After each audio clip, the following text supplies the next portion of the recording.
Welcome back to TalkBack's Eye on India. We are with Anil Kapoor. All right, let's change gears.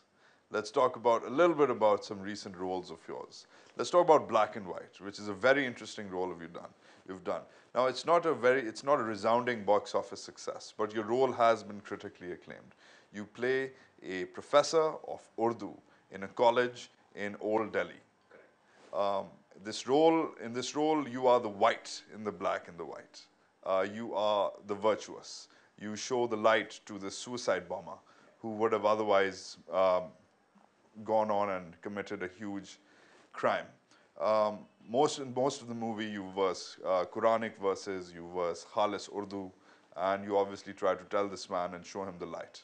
Now, the bottom line is, first of all, I want to recall an incident. You were seen researching in a burqa in Old Delhi. Absolutely. For the role. Yeah. Tell us a little bit about that. Well, you see, because obviously I can't, hang around Chandni Chowk looking the way I look. People are gonna lynch me. You could have shaved your mustache. Still, they would know that they would say that it is Anil Kapoor from Lame. Yeah. So I said, okay, then I came up with an idea to get me a burqa. And so I wore a burqa and then I started going around Chandni Chowk. But I forgot to, because I have a slight ankle problem, so I wore my, those boots, those, huge boots, manly. And they felt, ये 6 foot का बुर्का पहन के कौन घूम रहा है? आदमी जैसे और जूते पहन के ऐसा करा. And then they felt like there's something fishy going on. So the cops started following me. And then I was, there were a few flops, but when I looked back, there were so many of them. And then there were 1 or 2 assistants with me who were trying to help me out in this. And then they, said, then they had to say, they were trying to, came up to me and they want to question me. That's when the assistant went and said, okay, this is, he's nobody but Anil Kapoor, so he's just come here for, to hang around and have a look at Chandni Chowk. But as far as the role is concerned, that was the incident before the role. As far as the role is concerned, how do you personally define terrorism? Because there's this old adage that one man's terrorist is another man's freedom fighter. Do you apply to that theory or do you draw no distinctions? See, it's a very, at the moment, the kind of interview I'm giving it to you, I feel it's a very, very serious topic in which needs another, we should sit down and we can really talk for an hour and a half and I can give you, it's not a kind of an answer which I can give you in one line. But definitely I feel you have to think from everybody's point of view. I agree, absolutely agree. You have to understand, each other. Unless you don't understand each other, it's very, very difficult to really know what the real problem is. You just can't say that anybody cannot become just because, you treat everybody like an enemy, obviously, and you don't try to listen to him and don't talk to him. Obviously, things are going to, there's been no solution to it. So you have to be a listener, try to understand what the point of view is, why is he become a terrorist, what is the reason, and try to make him understand, and the way he has been brainwashed, we should try to brainwash those people also to make them understand that there is, it's not going to get you anywhere. So that kind of understanding and that kind of thing should be there, I feel. If I would do that. And that's what we have tried to do in Black and White. That there is this professor is, he lets him go.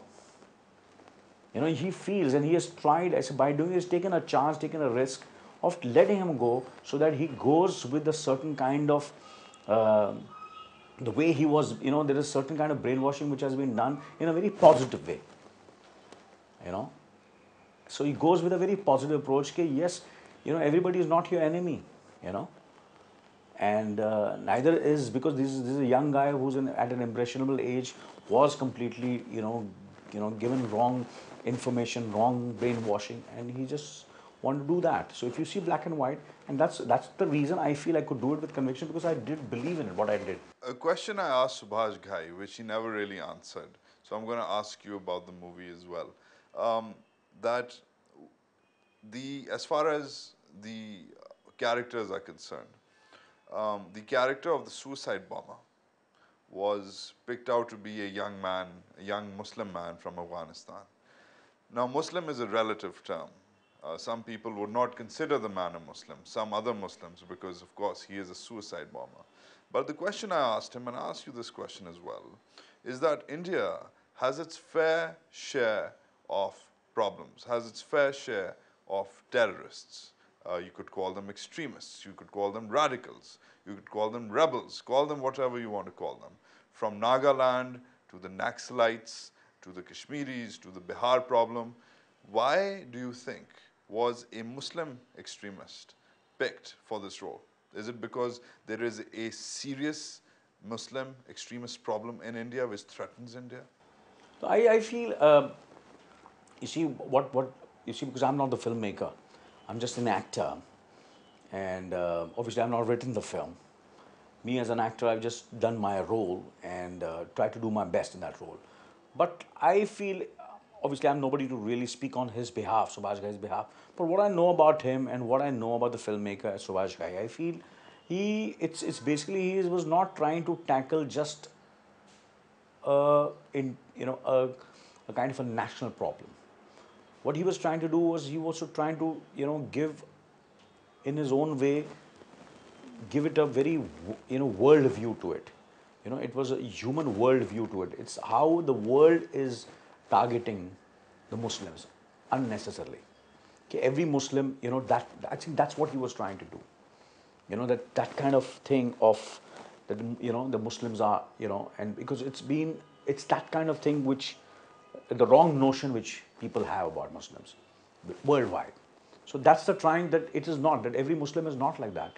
The Muslims are not like that. There are Muslims who are, matter of fact, much more broad-minded than anybody else in the world. So that's what black and white is. This is my thinking. So it's not because if we could have, if it nationally done, yes, of course, we have our own problems. We have a lot of problems and they have to be tackled. But as a filmmaker, I think he was going for a world view rather than just being very nationalistic. Right. We have to take a short break here. We're with one and only Anil Kapoor. You're watching TalkBack. Stay tuned.